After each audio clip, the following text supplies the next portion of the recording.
What's going on, guys? Thanks for tuning in to another episode of the Red and Gold Standard podcast. My name is Zach Hernandez, and tonight, no Matt, but we got my guy Mike Andrews of Nothing But Niners, and we're here to preview the 49ers-Rams game. Before I toss it over to you, Mike, if you guys are tuning in on Twitter, head over to youtube.com/49ershive. Join from there so we can see and interact with your comments. If you're commenting on Twitter, we're not ignoring you. We just can't see them. Also, shout out to my guy Steve for this new overlay he made for us. Mike, how you doing tonight?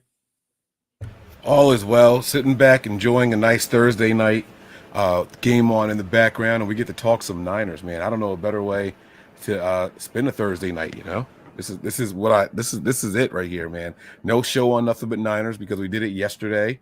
We did a couple of Patreon episodes in the last couple of days, so the content is coming. Just a little off schedule, that's all. So I'm here, man, and digging the new overlay, man. Jersey in the building. I see that. Look at Ruffin down there. Y'all see it. Let's go. That's right, man. All right, we got a big game this week. We got a fun show planned for you guys tonight. Make sure you hit like. Make sure you hit subscribe. We appreciate all of it, and we're going to get right into this. The 49ers clearly did not get off on the right foot last week at home against the Rams. We talked about this on the Nothing But Niners Patreon show. For some reason, these East Coast trips, after those, they're kind of maybe a little burnt, a little tired, whatever the case may be. Sure enough, they came out, laid an egg against the Kansas City Chiefs. Do they rebound this week against the Rams, Mike? My short answer is going to be yes, they rebound. Doesn't necessarily mean they win, but I do think that the team bounces back this week. Absolutely. Okay. Interesting that you don't think that means that includes a win, but we'll get into that a little more, I'm sure. We've seen now for the past, 2 weeks, 3 weeks, possibly, an increased number as far as Jimmy Garoppolo passing the ball. Usually that does not come with success. Do you think in order for this team, A, to win Sunday against the Rams, and B, to win consistently, Jimmy Garoppolo has to be around 25 throws and under? It's a common thing amongst 49er faithful, and I'm going to say no, but maybe for not for reasons that most people expect. I think we start to see a little bit of a, I'm not going to say change in philosophy, but I think we're going to see some passing plays as an extension of the run game, some extended handoffs to Christian McCaffrey, right? This guy is a really good receiver. So the exact opposite of what Jesus is saying here, not deep throws, but very short and shallow throws to him on one side, Debo on the other, and whoever has the numbers in their favor, short passes to them. And I think that you're going to actually see an uptick. I'm thinking 35 throws a game for Jimmy Garoppolo the rest of the way. And that's, again, less carries for running backs, but more of more opportunities in space, which in my opinion is a good thing for this roster. Okay, interesting. I could totally see it. I mean, it kind of is like those extended handoffs we saw from Deebo Samuel last year. It's like the middle ground in between Kyle telling Jimmy, I have absolutely no trust in you. I'm going to just hand off the ball to, okay, you can't mess this up, can you? And I say that kind of half jokingly because I know a lot of people think he probably still could. But yeah, I'm excited. We were going over some of the stats for Christian McCaffrey, what he did last week on limited touches. How much more do you expect him to be used Sunday now that he's got a full week of practice under his belt with the Niners? 22 snaps last week, 10 touches for him. I expect it to be probably closer to 15, 17 touches this week, probably about 35 snaps or so. I think, this guy is, they brought him in to be the guy. And until Elijah Mitchell comes back, I think that he's going to replace Jeff Wilson Jr. as the main guy as early as this week, And to touch on one thing that you said there, with Kyle giving the short passes and, maybe Jimmy can't mess that up. I also think it'll count as a confidence booster, right? How many games have you seen where they say, oh, this guy is, 12 for 12 or 11 for 12 in the first half and he's on fire, right? And those quarterbacks all of a sudden start walking with a little bit of swagger. You know, they're going to the line of scrimmage and they're being just the confidence levels, right? And it's not because those quarterbacks are throwing, 12, 15, 20-yard passes the whole time. A lot of them are short passes, screen plays, and things like that.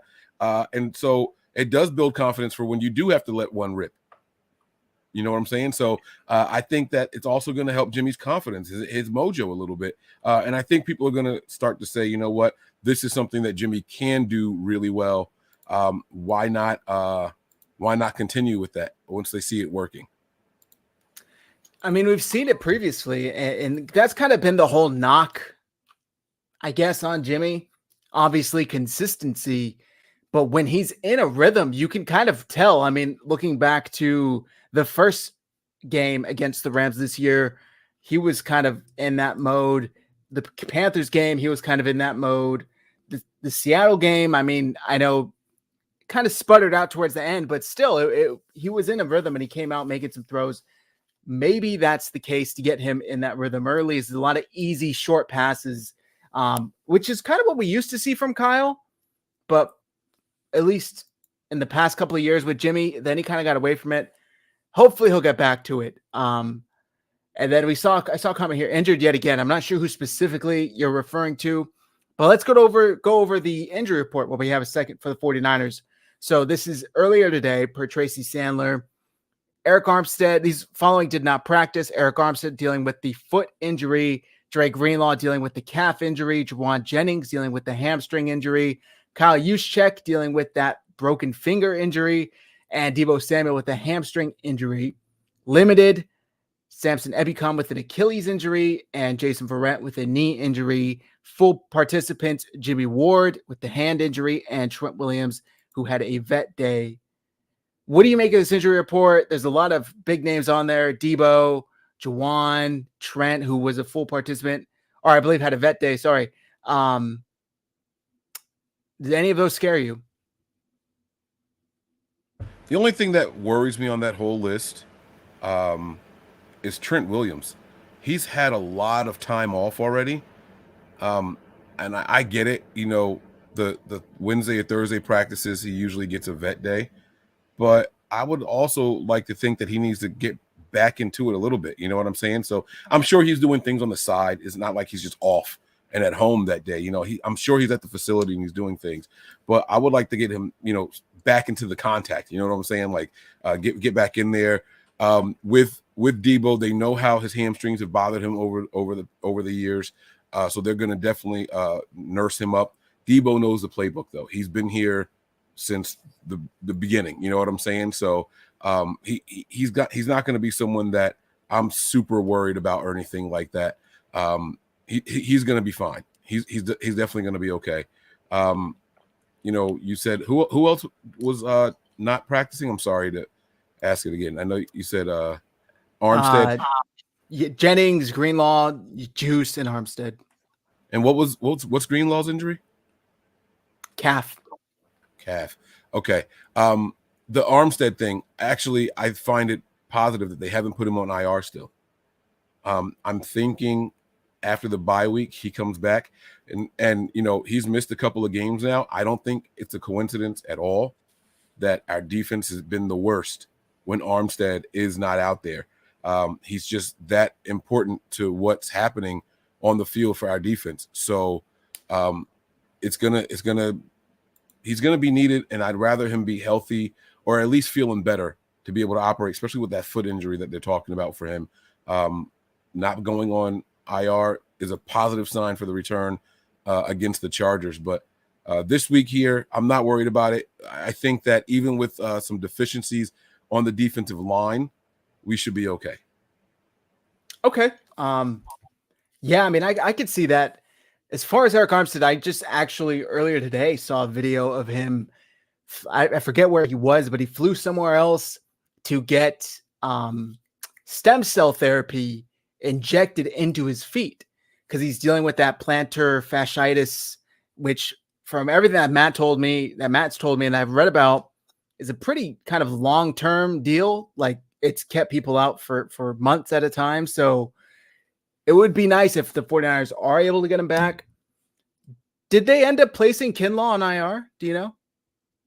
They did already? Okay. Oh, that's right. 2 games ago, right? Or a week ago, he already missed 2 games. Then they placed him on IR. He's missing at least another 4. Okay. Yeah. Any concern to you about Debo with that hamstring injury? Do you think he ends up not playing? Debo is. There is a possibility he ends up not playing, but not because he's for lack of trying. I think if we didn't have Christian McCaffrey, I would guarantee Debo plays. I think Kyle's going to go through this practice in particular with a fine-tooth comb, look over the film, and just see how the offense looked without Debo out there. The good news is Debo and Christian McCaffrey are interchangeable. So you can come out there with Christian McCaffrey lined up in a spot and then Jeff Wilson back as a running back and still have the same exact packages you had for Debo in there. So the offense doesn't necessarily miss a beat. We could be missing a weapon. But I think that if Debo feels fine, they're going to let him play. I really do. Yeah. Steve says, no way he misses the Rams game. Just resting the hamstring is my guess. Hopefully. Big name on there. Jason Verrett, who was activated earlier this week. Do you think the 49ers let him get out on the field Sunday? You shaking your head? I hope not. I hope not, because I was looking at some of the film of him just doing the drills and, where you run towards the ball, got to catch it and things like that. He was moving really slow. And Jason Verrett has his short area quickness is usually really high, and he was just moving really slow. I don't think that he's quite ready, but I don't think they wanted to put him on IR again, so they had to activate him. But I would be shocked if he's out there and playing. Okay. I mean, I could see it. We saw what happened in 2019 when they kind of, I don't want to say rushed him back, but maybe threw him out there a little sooner than he should have been. Got immediately burnt by the Steelers receivers and then got thrown back on IR. Get the hell out of here. So hopefully that doesn't happen again. You don't want to see that happen again, right? But you also want to see his confidence levels go back up, right? I don't think it's the injury. I think it's now just being about football shape. People talk about that a lot. You hear the pros talk about, the only way you get ready for football is to actually get back out there and playing. But it's going to start with being a full participant in practice. So if he's limited or not practicing at all, that doesn't bode well for him this time of year. You know what I'm saying? So he needs to get back out there and definitely do something in practice for them to say, all right, let's get you back out here on the field. Yeah. Agreed. On the flip side, as far as the Rams practice report, did not practice. Cam Akers, a running back, not injury related. He's basically on this weird no man's land as far as being traded, not being traded. So he did not practice. I don't know if he's planning on playing or if they're planning on playing him, I should say. Limited participation. Center Brian Allen with a knee injury. Running back Darrell Henderson with an illness. And wide receiver Brandon Powell with an ankle. Full participant Kobe Durant. Corner with a hamstring injury. Any of those stick out to you? No, not at all. But there's a name that's not on that list that was surprising to me, and that's Jefferson. Yeah. I'm assuming that means he was a full participant, not listed on there at all. That's going to be a new wrinkle for the Rams to get back a pivotal player in their offense this year. They are. I was looking at their scoring and things like that, and they're not really having problems scoring. I'm doing air quotes there, but they're not doing anything consistently right now. And I think he's going to give them a little bit of a boost on their offense, a little bit more confidence for Matt Stafford. You know what I'm saying? So it was interesting to not see his name or hear his name on that injury report. Yeah, I agree. If I remember correctly, they just kind of activated him coming off of their bye week. So if he's able to go and he's close to full strength, obviously he's not going to be a world beater, but he adds that extra element that their offense has been missing this entire season, where it's been operating strictly through Cooper Kupp or Tyler Higbee. Now you get Van Jefferson back into the mix. We'll see how that shapes out, but it just so happens to be the game against the 49ers. We'll see how it shapes out. which is also funny. Speaking of such, I saw that Frank Clark got suspended for what, like 4 games. The game after the Niners completely got whooped by the Chiefs and Frank Clark. So just so happens to be our luck. Just like with DeAndre Hopkins has that, 8-game suspension, whatever amount of game suspension he got.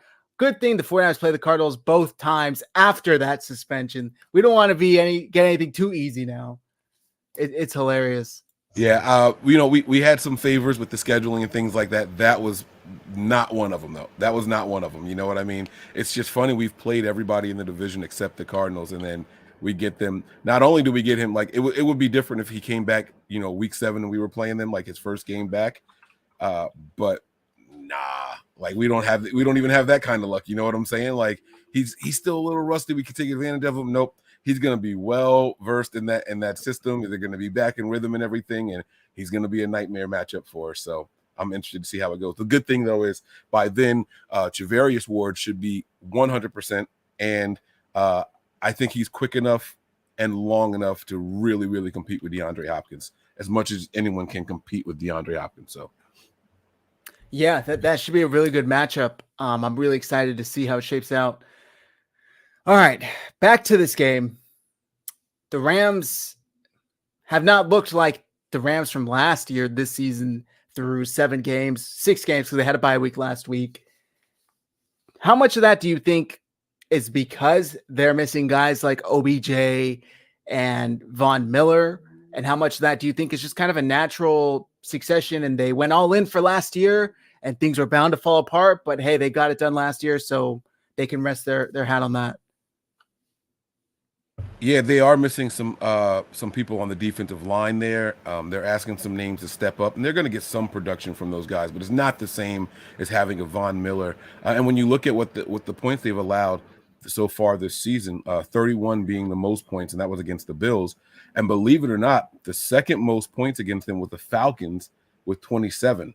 Right? They put up 28 against us, but they had 27. And then right after them is the 49ers with 24 points. So their defense, I know it sounds like they're missing a lot, but outside of, the Bills, they haven't allowed any 30-point scores.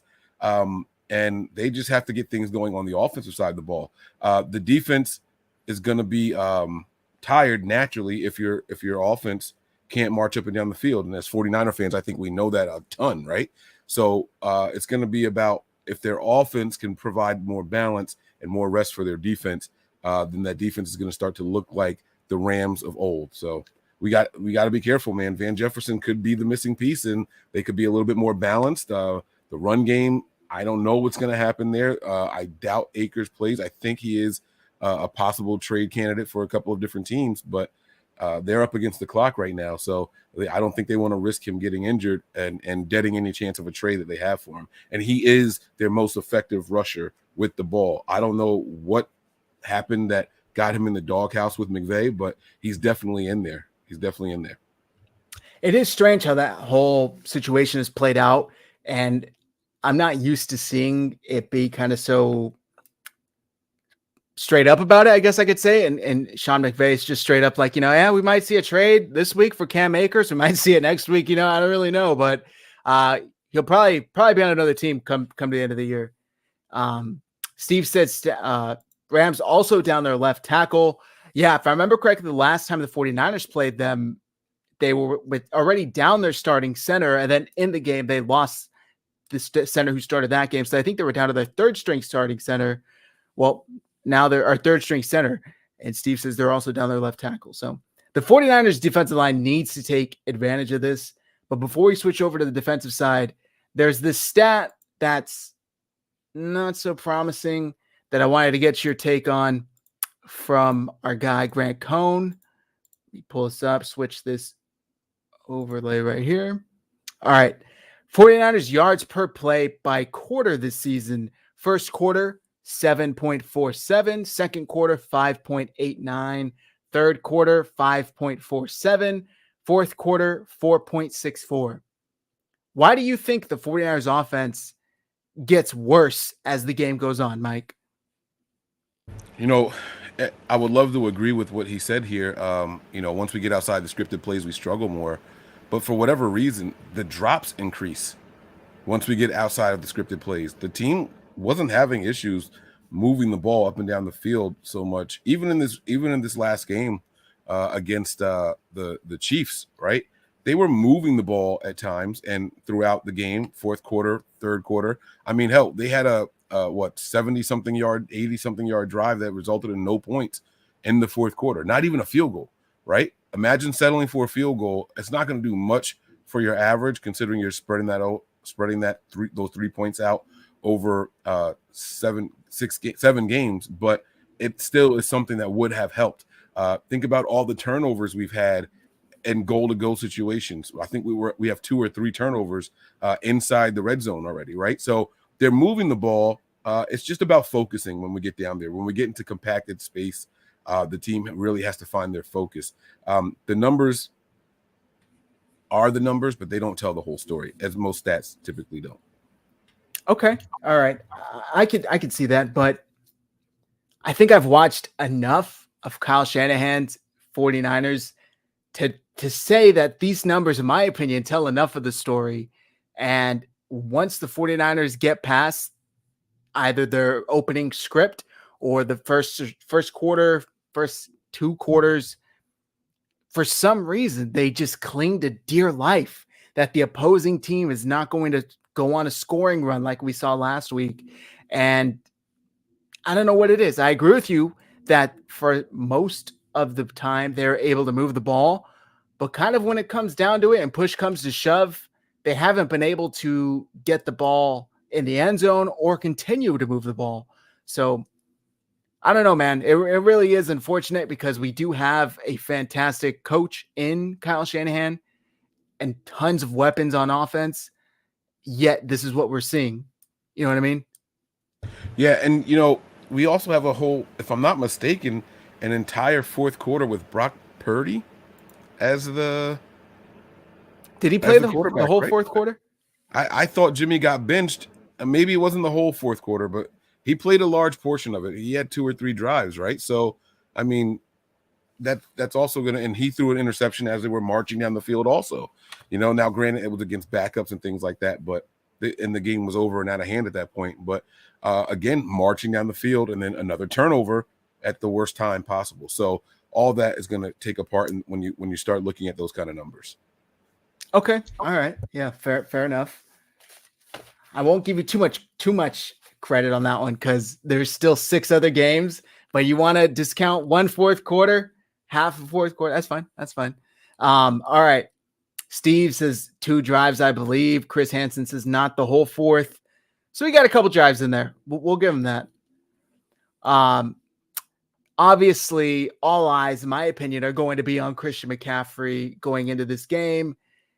How much better did the 49ers offense look to you? I know we discussed this a little bit on the Patreon show, but for those who aren't subscribed, which by the way, go check out the Niners Patreon. I'm on there weekly. I'll put it up on the screen right now. Go subscribe to that. How much better, in your opinion, Mike, do you think the 49ers offense looked and can be with Christian McCaffrey?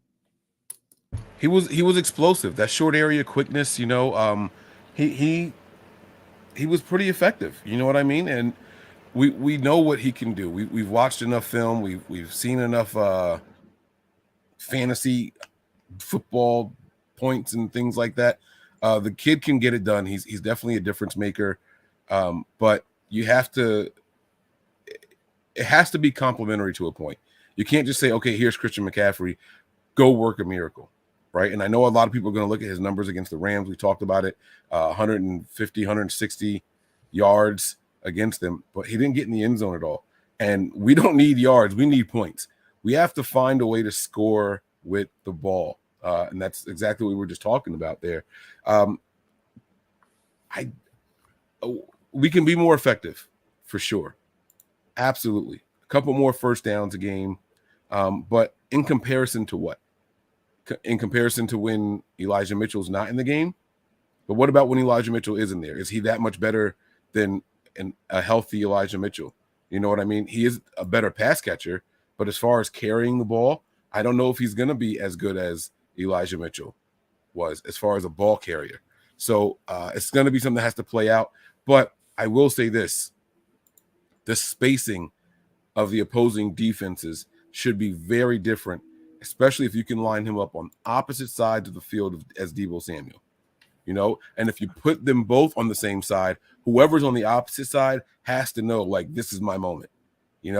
Don't try to run before you get the ball. Look the ball in, bring it in, secure it, and then go to make your move, knowing you probably only have one or two guys to beat, because I can promise you they're going to put most of the defense on the same side if you end up lining up Deebo and Christian McCaffrey on the same side of the field. Shanahan has a lot of options now, and the players have been saying it all week long. Jimmy just had a presser today reiterating the same thought. There's so much talent. We have to start being better. We have to be more productive. So it's really what it's going to come down to. It really, really is. Yeah, I mean, I agree. And just the thought of having Christian McCaffrey, Deebo Samuel on one side of the ball, one side of the field, it's a lot for defenses to account for. And I would just be really, really hard pressed to believe that the 49ers aren't able to turn that into increased production and score more points because of that. Because it really is like, pick your poison. Who are you going to double cover? Who are you going to focus on as a defense? Okay, fine. Then we'll just go to the other guy. We'll go to any of the other guys. I mean, these are all good players. So the 49ers need to find a way to make it work. I wanted to read this quote here from Caleb Burton. Rams defensive end Aaron Donald on preparing for running back Christian McCaffrey in back-to-back games. Because if you remember, before the Rams bye week, they played the Panthers, like Mike was referring to, and Christian McCaffrey went off on them. Aaron Donald said, quote, "He's a headache to try and game plan for." Are you surprised he even know who Christian McCaffrey is, Mike? Because he didn't know who the hell Deebo Samuel was. So is that a step forward right there? Yes, it is. It's definitely a step in the right direction, right? And, a lot of people were really upset when he said that. That's so funny. And I'm like, why would a defensive tackle give a shit who a wide receiver is? That's not his job. So I'm not mad at that. I wasn't mad at it at the time. And then I believe when they were asking him those questions, we weren't really using Deebo much in the run game. You know what I'm saying? So it wasn't like it came off as disrespectful. You know what I'm saying? And people now, every time Deebo does something good, they pan the cameras even to Aaron Donald, right? As if he had something to do with it. But, it's just, it is what it is. If he's playing on the interior of the defensive line, and I know they do move him to the edges sometimes, but if he's playing on the interior of the defensive line, odds are Deebo's not even going to be near him on any play, even if he's lined up in the backfield. You know what I'm saying? So I thought it was funny. He definitely is going to know who Christian McCaffrey is, the running back, because that is someone that he is supposed to account for in any time on the in most game situations against them. Yeah. And how the Niners talked about Kyler Murray. I believe it was Eric Armstead. He's like a little squirrel back there. Maybe it was Buckner. One of those defensive tackles, those 6'7", 6'8" guys said it. They were like, he's like a squirrel back there. He's so hard to catch, and his feet are always moving. We have that now. We have our squirrel in the backfield. We got to make teams pay. we got to make teams pay. You know what I mean? And have them tripping up over each other, running into each other, and things like that. It's time. And I can promise you this, man. Like, the Niners are going to get better as the season goes on. We just want to see incremental steps towards it. We want to see the results bear on the scoreboard, not on the yards, not catches, not stats. I'll be completely honest. I don't even care about time of possession. Give me points. I want to see points on the board now. I don't care if we have the ball for 42 minutes. If we're only scoring 23, 24 points, we're going to win some games like that because our defense is that good when healthy, but that's not, I don't want to see that. I want to see dominance. I want to see dominance, even with Jimmy Garoppolo as the quarterback. I want to see a game or two like that. Like, it's time, right? Like, 37 points was cool against the Panthers and all that, but the defense helped out a lot in that game. If I'm not mistaken, they had a pick six in that game, or a fumble, one of those two. I know it was a pick six. Mm-hmm. It was a pick six. So, like, I want to see the offense give us 37 points. Like that's what I want to see. I agree with you, but I want to say, it was totally a bitch move for Aaron Donald to say, who? Like, come on, bro. I get it. Maybe that's not your specific, area of the field that you cover, but it's a team you've played 2 times a year ever since, you both have been in the league. I get Deebo Samuel's a lot, maybe half as old as you are, Aaron Donald, but he had been having his best year that year. He had been, on top of the stats, if I remember correctly, when this was said, and it was just a bitch move, regardless of who it is and who does what. Any other player, any other coach, you're asked, how do you defend so-and-so? The basic answer is, yeah, they present a tough test and, we're really confident in our ability. Not who? Who is that? Like, that's a bitch answer. Come on. You can agree that's a bitch answer. Oh, 100%, 100%. And I think that was a little tongue-in-cheek, right? I think it was like more of a jab, like, you got to earn it. Yeah, you had a couple of nice games, but you haven't played us yet. And if I'm him, I'm going to say the same thing, because you know why? That's not my problem. That's Ramsey's problem. And I got more faith in Ramsey, if I'm him, than I do the opposing wide receiver. I don't care who it is. Like, Ramsey, let's go. Number 5, get him. And that hasn't been working out in their favor either. Yeah. Okay, Tommy. So he said that was 2020 when he said who. So it wasn't last year. It was the year before. Gotcha. Still a bitch move. All right. Tommy says if Verrett doesn't play, who is at corner? Bus Thomas? I don't know. I'm not even going to try to pretend like I have an idea. I have no idea who they're going to put. Who did we see last week? Do you remember? Oh, man. There were a couple of guys that played because we lost some guys during the game. So I'm not even sure who the starter was. That sounds bad. I should know that, right? I think Lenore. Yes, and Lenore is the one who ended up getting hurt. Who got hurt? Yeah. You're right. It was Lenore. Lenore. So I don't know how that's going to play out this week. Honestly, I have no idea. Don't say Dante. They didn't even activate him, so it's probably not going to be Dante. The fact that they were like, yeah, thanks for coming to the 53, but no, we're not going to even dress you. Like, it's not likely to be him. There has to be a lot going on if Dante is even active. That's what that tells me. So I don't expect Dante Johnson to be active again, guys. We'll see. We'll see how it shapes up. I'm not expecting Jason Verrett to play this week. Like you said, it would be way too quick for him. The way he's looking on the practice field, he's not there yet. Hopefully he gets there. And Kyle Shanahan even said, like, a lot of fans think that he's able to just step up and fill in just because we had EMAD go down, but that's not how it is. He's still a ways away. He's still working through it. And I think a lot of people remember his 20. When was he really good? Was it 2020, Mike? Jason Verrett? Oh, yeah. 2020 was his really good year. They remember Jason Verrett in 2020, and they think basically he's going to pick up where he left off.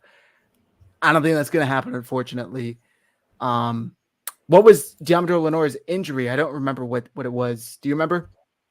I was trying to look it up now, and I can't find it. It wasn't anything serious if he's not even on the injury report, but it did cause him to leave the game, from what I remember. If you give me like 12 seconds, Kyle actually did go over it right after the game in his presser. He started with it. I have it here. I'll play it really quick. It's probably going to play an ad, so I'm sorry That's if all the right. ad comes up first, but let me see here. Right here, Kyle Shanahan, week 1 loss. Of course, yeah. There's always an ad. Sorry. All right, so Kyle says, "Go ahead." Had a stinger. He returned. Go ahead. Oh, they didn't. This isn't the chopped one where they get the beginning of it. Damn it! I heard it though. Maybe it's in the on the team's page where they do the script. What is that site called again? Media. It's under 49ers media. And Kyle Shanahan. What day was the game?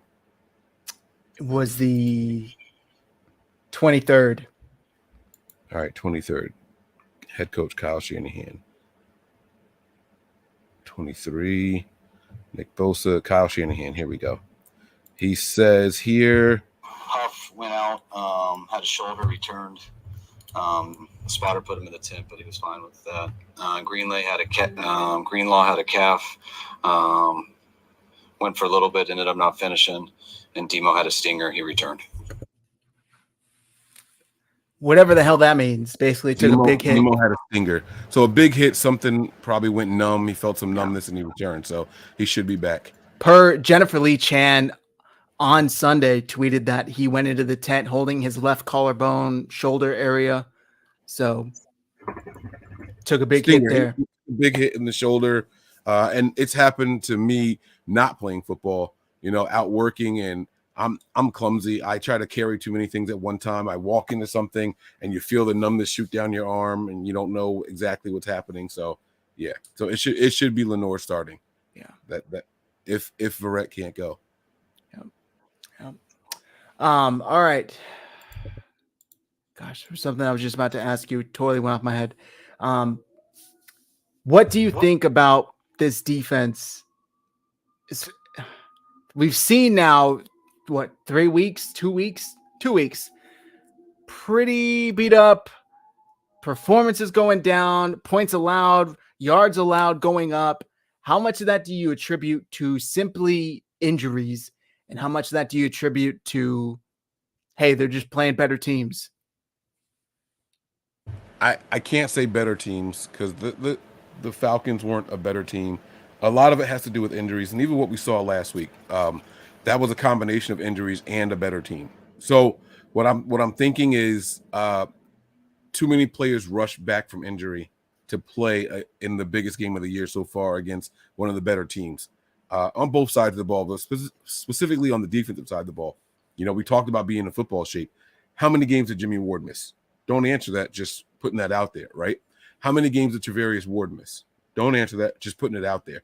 Now you have these two guys, especially in the secondary against a passing team, rushing back to go out there, and this is their first game back. It's a problem, and these guys aren't going to be up to par, especially against that type of team.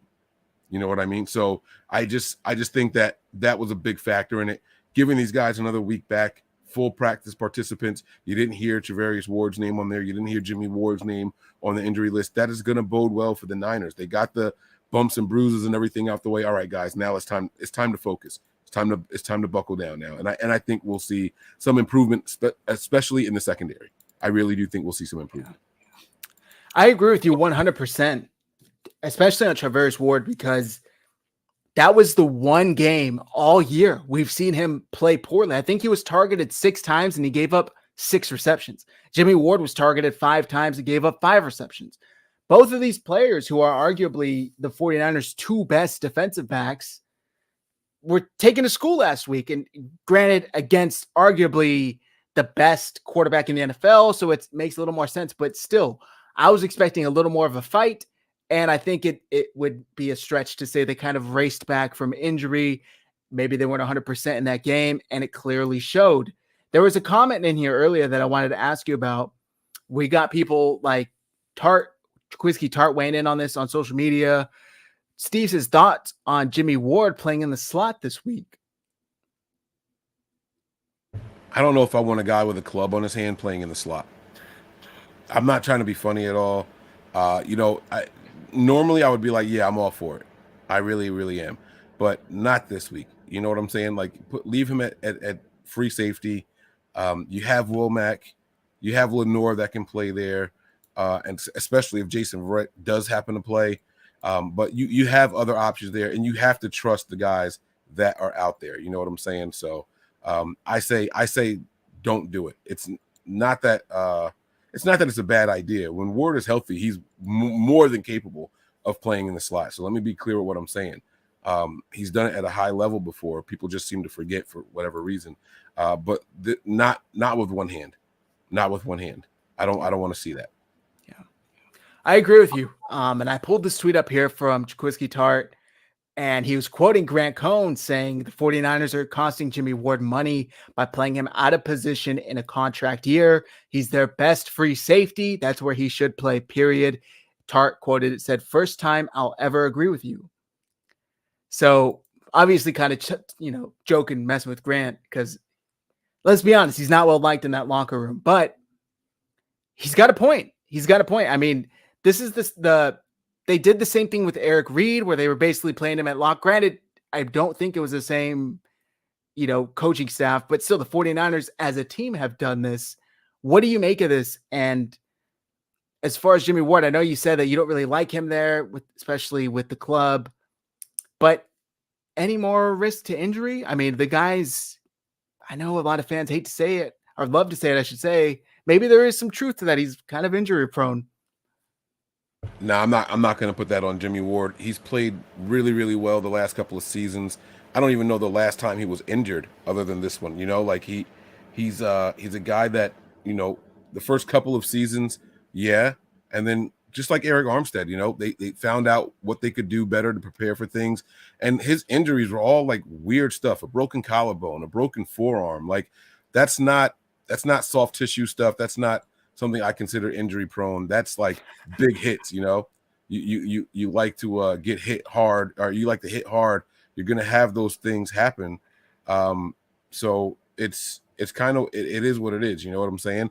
I think he'll be okay. I do think that they need to leave him as a safety, whether it's strong or free. They talk about how interchangeable the two positions are, but putting him in the slot with that club on his hand, you're asked to do a lot, and even run support playing in the slot. And I just don't know if that's going to be beneficial to him right now. I would prefer to have all of his fingers available to him. Ty Anderson says, but Ward doesn't really want to play nickel either. Weird situation.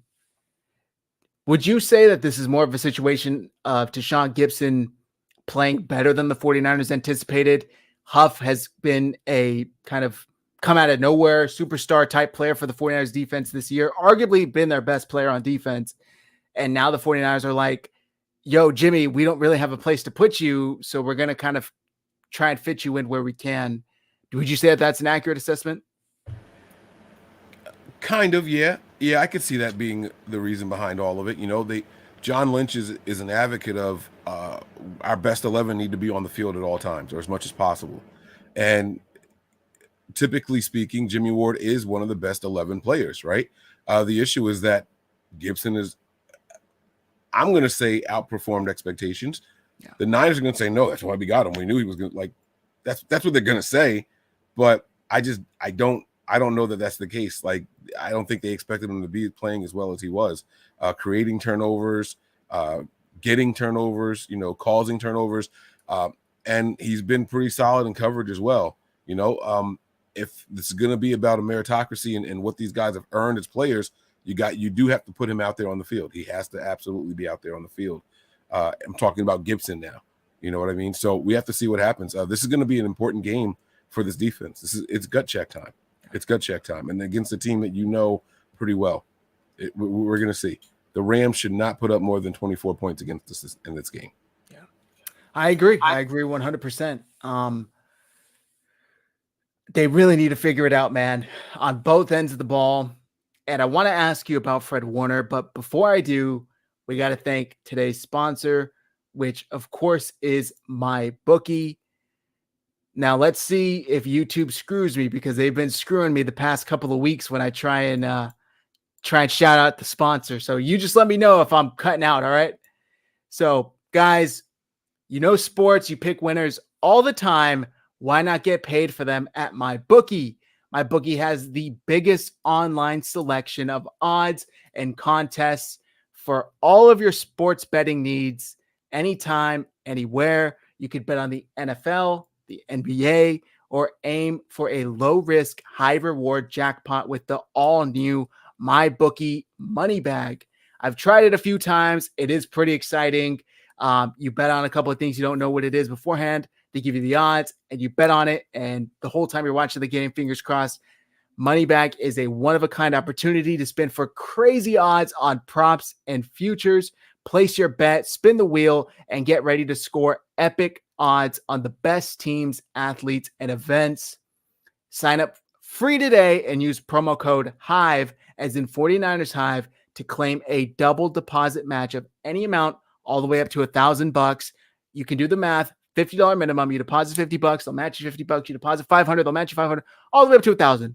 Again, that's promo code HIVE, HIVE, to claim your double deposit bonus. And if you deposit between now and Halloween, you'll also grab 31 free spins in the MyBookie casino.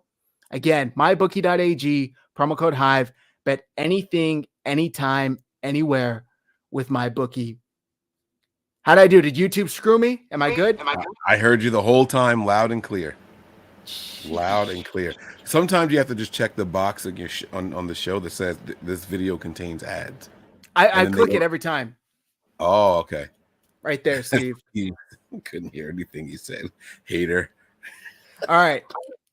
My question for you. We've,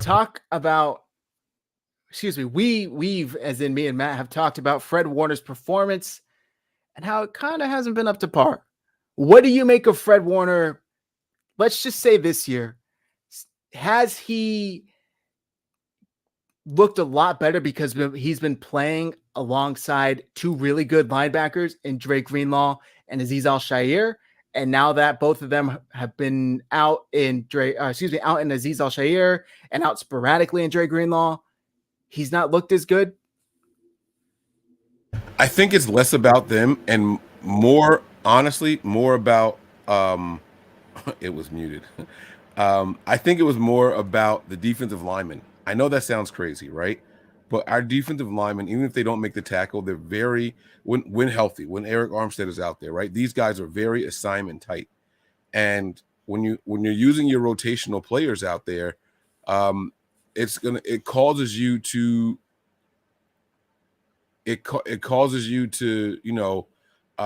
overcompensate if the gaps aren't where they're supposed to be. If Fred Warner knows that if it's a run play, you're supposed to shoot the C gap, and the C gap isn't there because the defensive linemen are moving and they're not where they're supposed to be. All of that, it's a trickle down effect, and now he's left to react. And then you can factor in the linebackers, but we've seen Fred Warner play alongside Flanagan Fowles, and both of them have really good games. So I don't think it's the linebackers, so to speak. I think it's the linebackers being forced to react to what the defensive line is giving them. And again, when your team is struggling on one side of the ball, you often get guys trying to overcompensate. We've seen it in – I know people don't want to mention his name, but in the 2011 NFC Championship game, right, the offense couldn't get anything going, so we have a kick returner just doing a little bit more than what he should. He had a solid return, and instead of trying to break a tackle, just secure the ball and go down. He tries to do a little spin move, fumble comes out, and then we end up losing that game, cost us a trip to the Super Bowl, right? That's what happens when you're trying to do more than what you are asked to do. And so Fred Warner is also falling victim to that. The defense was terrible. These last couple of weeks, they have been looking less than what we're used to, I'll say. They've been looking less than what we're used to. And when that's the thing and you're the leader of the defense, it's like, all right, I can do a little bit more. I can help out. And it's causing you to over pursue certain angles and things like that. And a cutback or, you're just in the wrong spot when you're not supposed to be there. I think that's really what's happening. I really do. Fred Warner is Fred Warner. He's still a high IQ guy. He's still got plenty of speed, can still cover with the best of them. So he hasn't changed. It's the assignments that are changing. And that's what we're dealing with right now. I just think what's been most surprising to me is he looks completely lost in coverage.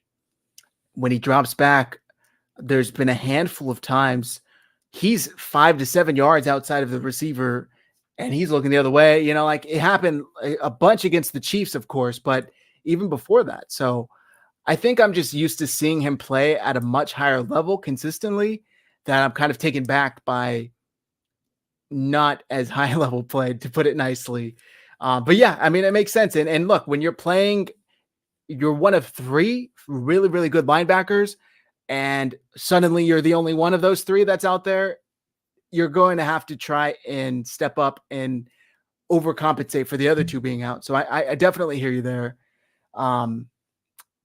Yeah, Tommy says Azeez is coming back, but he will be rusty. I think Azeez Al-Shaair is a fantastic linebacker, and I'm honestly a little surprised that the 49ers decided to sign Dre Greenlaw. I know it doesn't mean specifically that they're not going to re-sign Azeez, but it kind of does, in my opinion. What do you make out of that? Yeah, I'm with you there on everything you just said. I was surprised that it was Greenlaw. Greenlaw was, it depends on what you want in the defense, right? Greenlaw is definitely the tone setter on that defense. I'm not saying that he's the best linebacker. He is the tone setter. When he came back in that postseason, he's out there suplexing people. He brings a level of physicality. And then Fred Warner season is like, oh, I could do that too. Azeez season, he says, oh, I can do that too. When Greenlaw is out there, it is a difference in what those boys do on the defensive side of the ball. And then when the linebackers are all doing it because Greenlaw's doing it, then all of a sudden the corners start laying the wood. The safeties start laying the wood. You see a physical level of physicality change when he's out there. Maybe that's what John Lynch liked. You know what? I got a really good defensive line. I got really good secondary. I want that attitude. I'm going to take the attitude over the more assignment sound guy in Aziz, right? I think that might have been the sacrifice that he was looking to make. And I also agree with you. It's not impossible for them to lock Aziz up, right? But I don't know the last time I saw two linebackers extended in the same season. I don't know the last time I saw that happen. So I agree. It really is unfortunate. I like Aziz a little more than Greenlaw. I know it's a little anecdotal, but Greenlaw just seems to be plays like much more of a hothead, and he hurts the defense with these 15-yard penalties over and over and over again. He has done it in a couple of weeks. I'm hoping he's either gotten chewed out enough by the coaching staff to know to stop suplexing people after the whistle, stop hitting people already out of bounds, shit like that. But he's done it repeatedly, and we rarely see those mistakes from Aziz. We'll see how it shapes up. Hopefully they're able to re-sign Aziz too, because I don't think he's going to break the bank. As much as I like him, as much as I think he's a good linebacker, he's not going to cost them an arm and a leg to keep. So we'll see. If it goes into the offseason, if I'm him, I'm not taking the deal. People are gonna like the film is the film, and his college tape was actually good. He just had that injury going into the draft, and people were like, "Yeah, we're not going to do it." And we were gifted a guy. You know what I'm saying? Like we were gifted a really good player, and so those teams that didn't get a chance to get him, they're gonna remember. And they're going to look at the film and they're going to say, this guy is actually pretty good. If it doesn't happen during the season, I don't think it's going to happen at all. Yeah. Last year, forgive me if I'm wrong, but did Fred Warner miss a couple of weeks last year, or was it only Dre Greenlaw? Last year, I want to say he played all of them. I can look it up. While you're looking that up, I know for a fact Greenlaw missed like 10 games or something crazy like that. He got hurt. That pick six that he had week 1 in Detroit came back a little bit for, I think, a Seattle game, or got hurt again. But my whole point was Aziz stepped up, right? And Aziz, in my opinion, was the best player on the field for like a 4 or 5 game stretch. He was making insane plays, finishing games with, go ahead. No, 1 game. He only missed 1 game. Okay, so for the most part, it was Aziz and Fred, because Greenlaw was out.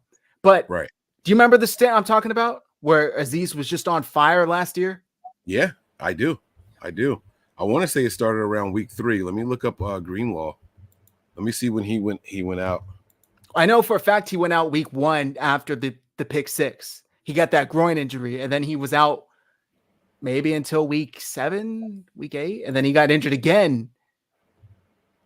How can I see his? Oh, here we go. Game logs. 2021. Yeah, he only played in 3 games last year. Wow. He played in week 1 and then didn't come back until week 11, and then didn't come back until week 17. Yeah, but I'm pretty sure week 3. Well, so week 3 was a loss against Green Bay, but I remember him making some plays in that game, and I was like, wow, this kid's gonna be good. Kid's gonna be good. And then he kind of like just flipped a switch and went crazy. So, and I think that's the type of play. 1, 2, 3. We lost 4 games in a row last year. Yep. Holy smokes. Is that when they went to 3 and 5? Yeah. Yeah, because they started out like what? We started 2-0. Yep. Then we lost 4 in a row. And then we won, and then we lost. And that was 3 and 5. And that loss to Arizona was the one that everyone was upset about. I believe that was the Colt McCoy game, right? I was at that game. I spent my hard-earned money to go to that game. That game was such a fucking joke, dude. Terrible. Absolutely terrible, man. Unacceptable. Yep. Oof. So I saw some people in the chat saying earlier, and we're going to start to wrap things up. It's a weeknight. I got to go cook dinner. But talking about how Demeco's for damn sure not getting a job after the performance against the Chiefs last week. And I was listening to the Ham Pod, John Middlecoff, Guy Haberman, and they were basically saying Andy Reid made a point to make this game be the game that Demeco is going to be asked about in every future interview that he has to go and sit down against owners. He's always going to be asked what happened versus the Chiefs. One, do you think this game cost him a head coaching gig next year? And two, how much do you think that performance against the Chiefs impacts him? I hope he's asked about it in the interviews because he's got a built-in excuse. I had a ton of injuries on my defense. I've been playing without these guys. We rushed them. They rushed back. The coaching staff said that they were healthy. Obviously, they weren't. And when you're going up at the time that, this is what I'm saying. At the time, they were the highest scoring team in the league. We thought we had a really good game plan. It worked out for us the first couple of drives. But as attrition set in on my defense, the guys just kind of wore down. And that's due to most of them coming back from injury, multiple weeks of injury the week that game. So I don't make excuses. We could have performed better. I could have called a better game. However, my players just were fatigued. They didn't have what it took to go out there and win that game. And I have to put them in better positions, knowing that they were injured like that. I have to do better. But if I'm a team and I'm looking at Demeco, I'm not letting that game count against them. I'm not letting the Falcons game count against them when you have 7 of your defensive starters missing in any game. You understand how significant of a number of players that is? That is insane that 7 of your starters are missing from one side of the ball. And people like Niner fans, it hurts us because we're so close to it. Like, oh, next man up, next man up. There's a reason guys are starters and there's a reason guys are rotational guys. There's a reason why guys are backups. You can sit here and say, oh, you don't need talent, you need the system. That is not true. That's not true for Kyle Shanahan and his offense. That's not true for Demeco Ryans and his defense.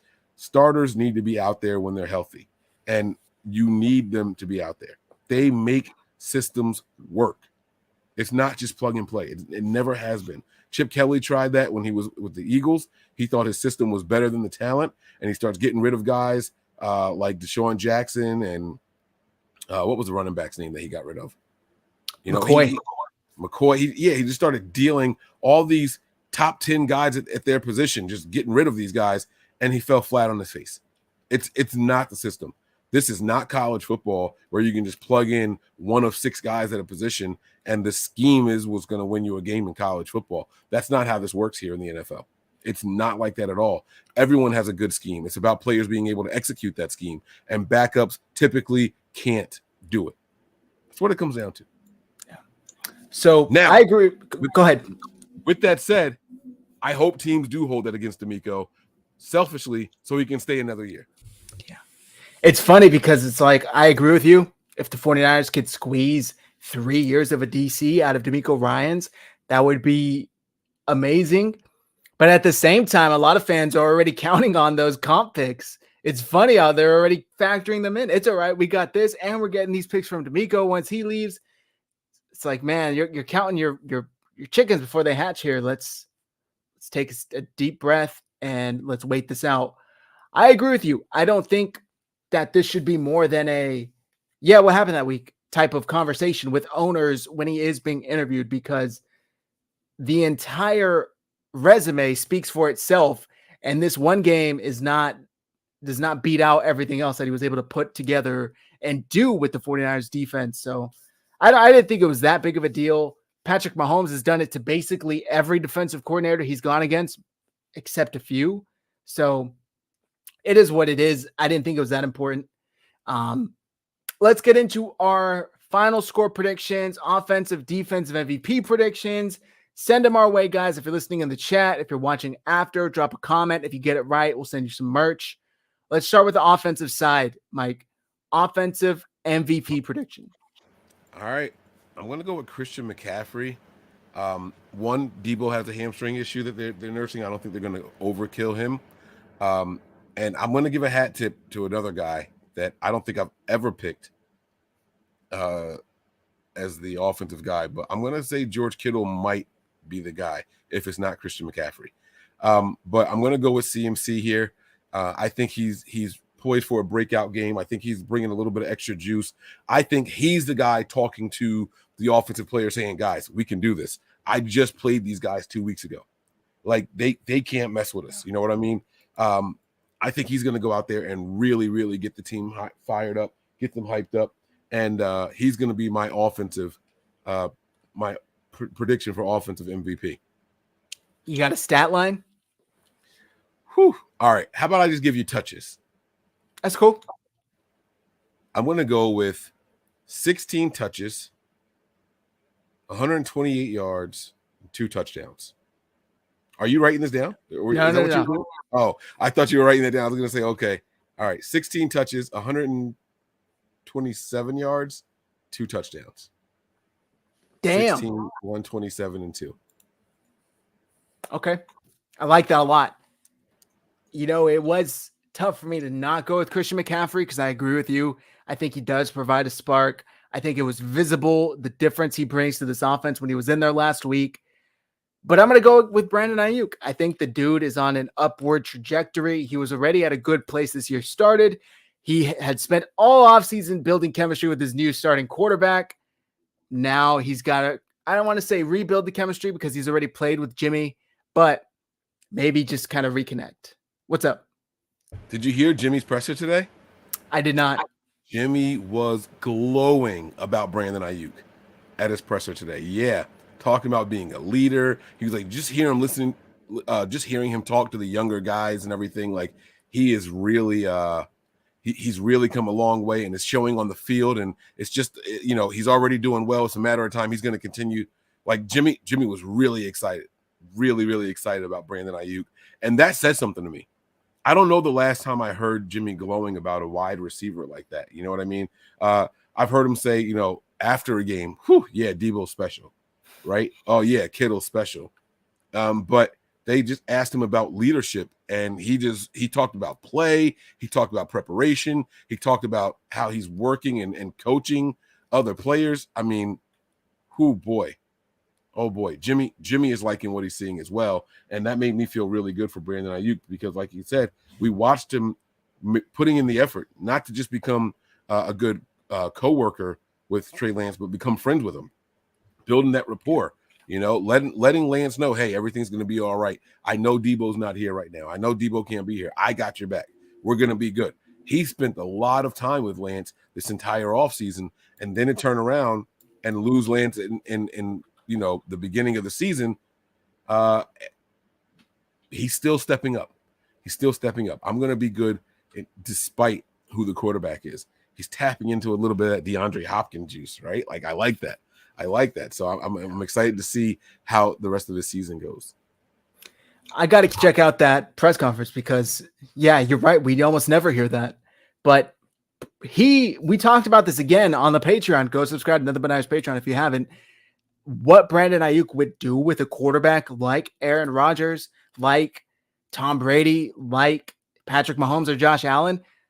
I mean, we're probably talking 1,500 yards, double-digit touchdowns. Like, he is that good of a receiver.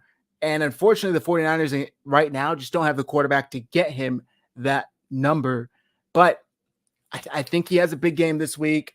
And I'm going to say his first, if I remember correctly, I don't have the stats in front of me, 100-yard game of the year.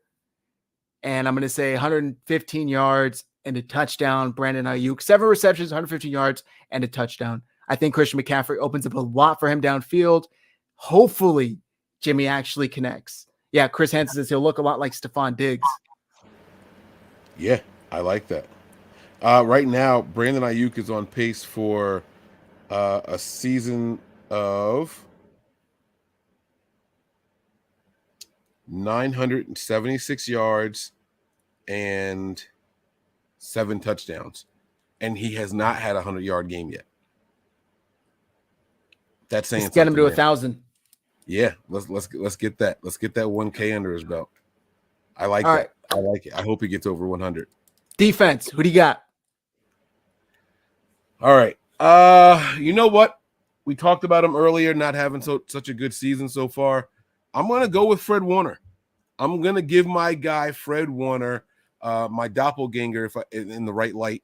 I'm gonna give him the nod here, man. Fred Warner is due for a breakout game, and it's gonna be less about production, more about communication. keeping that defense ready, keeping that defense tight. That's what I want to see from him, keeping those guys' heads in the game. The Rams are going to make a couple of big plays. They do it every time we play them. Every time we play them, they make a couple of big plays. You'll see guys like Cooper Kupp going off for 140 yards, but the Rams will finish the game with 210 yards passing, right? I'm okay with that. I'm looking at everything as a culmination, cumulatively.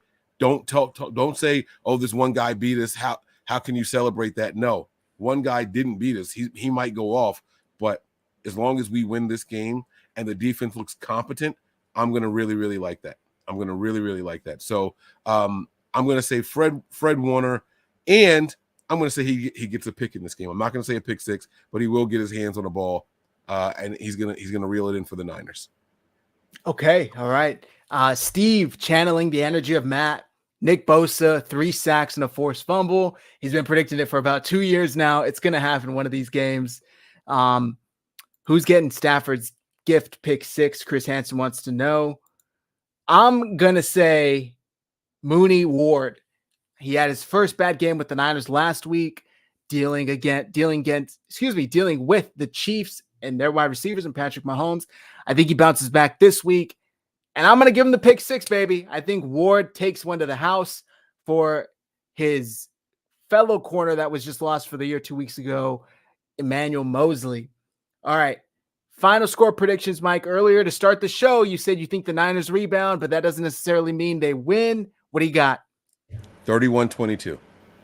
Niners. Oh. 31-22 Niners. Okay. No hesitation, baby. You guys can take that to the bank. You want to win the prize? Put it in the comments after the show, or put it in the comments right now. 31-22. I was rubbing the crystal ball. I was polishing it up tonight, thinking about the game, and it just started working. You're supposed to rub it with your hands, but I guess the little cloth that I was using, the crystal ball lit up, and the score just it popped up right there. 31-22. I'm telling you guys, type it in here so you can win the free giveaway that Zach has for you guys. 31-22. Trust me. Damn. All right. Before I give you mine, my guy Steve, can we give a shout out for our guy Wayne? Go subscribe to his new YouTube channel. Definitely. Unfortunately, he lost his channel to some piece of shit hacker, to be honest with you. So he's got his new channel up. You know what? I should pull it up while I'm here to show you guys. I just sent the link in the private chat. There you go. I'm like, I can't. Private chat. There we go.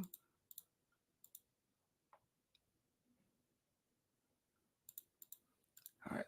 He's already up to 681 subscribers. Thank you all for helping our guy fight his way back through this, man.